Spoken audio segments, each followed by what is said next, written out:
Hi friends, ఈ week నామినేషన్స్లో అయితే 6 members ఉన్నారు. సో ఈ 6 మెంబర్స్కి ప్రీ ఓటింగ్ ఎలా ఉందో ఈ వీడియోలో చూసేద్దాం.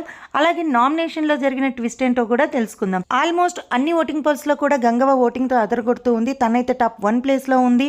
సో ఈ వారానికి ఓటింగ్లో కత్తి గంగవ్వే అనిపిస్తూ ఉంది. ఇక ఓటింగ్ పోల్స్ ఓపెన్ అయిన తర్వాత ఎలా ఉంటుందో చూడాలి. నెక్స్ట్ సెకండ్ ప్లేస్లో అయితే విష్ణుప్రియ ఉంది. విష్ణుప్రియకి లాస్ట్ వీక్తో పోలిస్తే ఈ వీక్ అయితే ఓటింగ్ బాగా జరుగుతున్నట్టు కనిపిస్తూ ఉంది. ఇక థర్డ్ ప్లేస్లో అయితే పృథ్వీ ఉన్నాడు.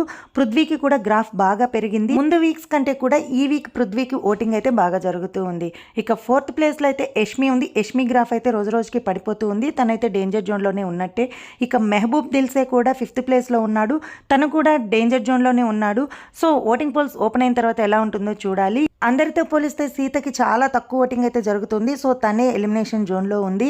సో ఈ వారం ఓటింగ్లో అయితే సీత సుత్తయ్యేలాగే కనిపిస్తూ ఉంది. నిన్నటి ఎపిసోడ్లో అవినాష్ గంగవ్వ గెలుచుకున్న ఇమ్యూనిటీ షీల్డ్ అయితే ఎవరి దగ్గర ఉంటే వాళ్ళని నామినేట్ చేయకూడదు. ఇక రాయల్ క్లాన్ వాళ్ళ నుంచి కూడా ఇద్దరిని నామినేట్ చేయమని బిగ్ బాస్ ఓజీ క్లాన్కి అయితే అవకాశం ఇచ్చారు.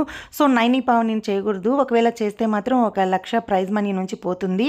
ఇక వారు నైని పవన్ చేయకుండా మెహబూబ్ని గంగవ్వని అయితే చేశారు. వీడియో నచ్చినట్లయితే ఒక లైక్ ఇవ్వండి. ఈ వారం మీ సపోర్ట్ ఎవరికనేది కమెంట్ సెక్షన్లో షేర్ చేయండి. మన ఛానల్ని సబ్స్క్రైబ్ చేసుకోండి.